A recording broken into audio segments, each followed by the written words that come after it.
حضرت رابعہ بصری کے پاس کچھ لوگ آئے، بہت ہی پیارا واقعہ ہے سلمان اجہری صاحب کا، ضرور سنیں۔ قرآن حضرت رابعہ بصریہ رضی اللہ تعالیٰ عنہ کے پاس ایک بزرگ آئے، ان سے کہا کہ ماں دعا کرو ہمارے لیے۔ حضرت رابعہ نے پوچھا کیا دعا کرو؟ کہا اتنی دعا کرو اللہ ہم سے راضی ہو جائے۔ حضرت رابعہ نے کہا اتنی بڑی دعا، اتنی بڑی دعا کروا رہے ہو مجھ سے، پہلے یہ تو بتاؤ کیا تو بھی اللہ سے راضی ہے؟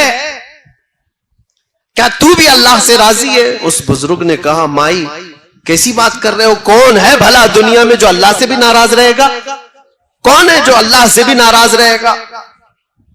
حضرت رابعہ مسکرانے لگی اور کہنے لگی اے بندے خدا، بہت لوگ ہیں جو اللہ سے ناراض ہیں، یہ کہتے ہیں اپنے رب کو اللہ کہتے ہیں، یہ ناراض ہے، راضی نہیں ہے اللہ سے۔ کہا ایسا کیسے ہو سکتا ہے؟ کہا ہو تو سکتا ہے، کرتے ہیں۔ تھوڑی سی زیادہ گرمی آئی تو کہتی یہ کیسا خطرناک موسم آ گیا، بارش آئی تو کہتی بے موسم کے بارش آ گئی۔ یعنی تم اس بات پر راضی نہیں ہو، تم مشورہ دو گے کہ اللہ کب بارش برسائے کب نہ برسائے، تمہارا کیا دخل ہے؟ تم تھوڑی سی گرمی آتی ہے تو ہائے ہائے کرتے ہوئے لوگوں کو شکایت کرتے ہو۔ اگر اللہ سے یہ راضی ہوتے تو اس رب کی شکایت دوسروں کے پاس نہیں کرتے۔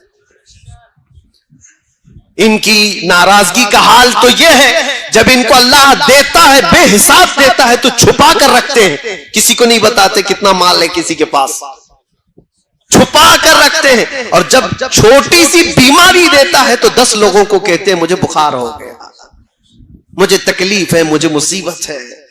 حضرت رابعہ کہتی یہی تو اپنے رب سے اگر راضی ہوتا تو اس کی نعمتوں کو کھول کھول کر بیان کرتا اور اس کی دی ہوئی مصیبتوں پر صبر کرتا۔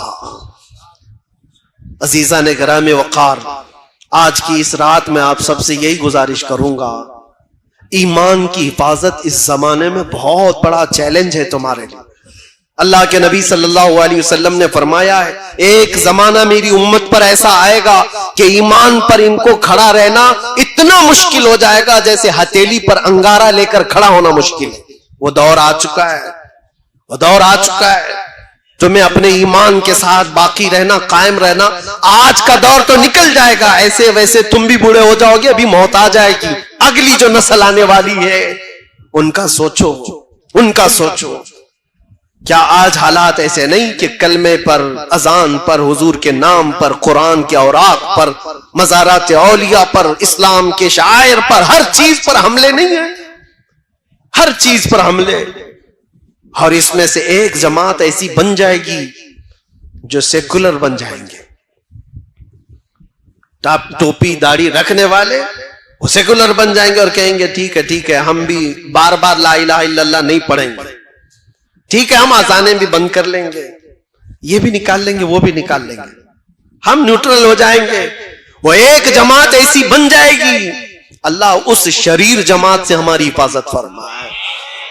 وہ منافقین کی جماعت ہوگی، منافقین ہوں گے جن کا دل کفر کر چکا ہوگا، جن کا دل غیر خدا کو راضی کرنے کے لیے اپنے خدا کو چھوڑ چکا ہوگا۔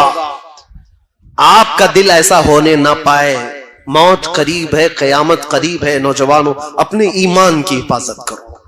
قرآن میں رب تعالیٰ فرماتا ہے ان اللہ لا یغفر ان یشرک بہ ویغفر ما دون ذلک لمن یشاء۔ اللہ فرماتا ہے اس کے ساتھ کسی نے کسی کو شریک کیا، شرک کیا تو اللہ اس کو کبھی معاف نہیں کرے گا، اور اس کے علاوہ جو بھی گناہ کیا ہے اللہ سب معاف کرے گا، جو بھی گناہ ہوا ہے اللہ سب معاف کرے گا۔ یہاں تک کہ جنہوں نے حضرت امیر حمزہ کو قتل کیا، وحشی،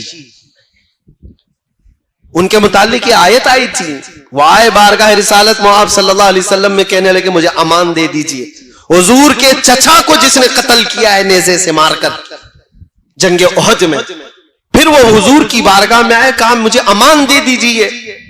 نبی کریم صلی اللہ علیہ وسلم وہ تو اجود الناس ہے، سخاوت کے بادشاہ ہیں، دل کھول کر حضور نے فرمایا جا تجھے معاف کر دیا اور امان دے دیا۔ انہوں نے پھر یہ سوال کیا کہ کیا میرے گناہ معاف ہو جائیں گے؟ تب اللہ تعالیٰ نے فرمایا شرک کے علاوہ جو کچھ بھی کیا ہے اللہ معاف کرے گا. شرک کے علاوہ جو بھی ہوگا اللہ معاف کرے گا، لیکن شرک کو اللہ معاف نہیں کرتا. شرک ہے کیا چیز جو آج دھیرے دھیرے تمہارے محفلوں میں لائی جا رہی ہے، آج دھیرے دھیرے تمہارے معاشرے میں، سوسائٹی میں لائی جا رہی ہے. شرک یہ ہے کہ اللہ کے علاوہ کسی دوسرے کو بھی خدا سمجھ لو یا اس کو بھی کوئی مقام دے دو. رزاق کون ہے تمہارا؟ کون ہے رزاق؟ کیا کسی اور کے بارے میں بھی یقین رکھتے ہو رزق کوئی اور بھی دیتا ہے؟ کسی جگہ سر جھکانے سے رزق مل جائے گا، کسی جگہ تیل چڑھانے سے رزق مل جائے گا. اللہ رزاق حقیقی ہے، وہی رزق دے گا. بیماری وہی دیتا ہے، شفا بھی وہی دیتا ہے. اس بات پر جب تمہارا یقین ہو، جم جاؤ، تو پھر دنیا تمہیں نہیں بہکا پائے گی.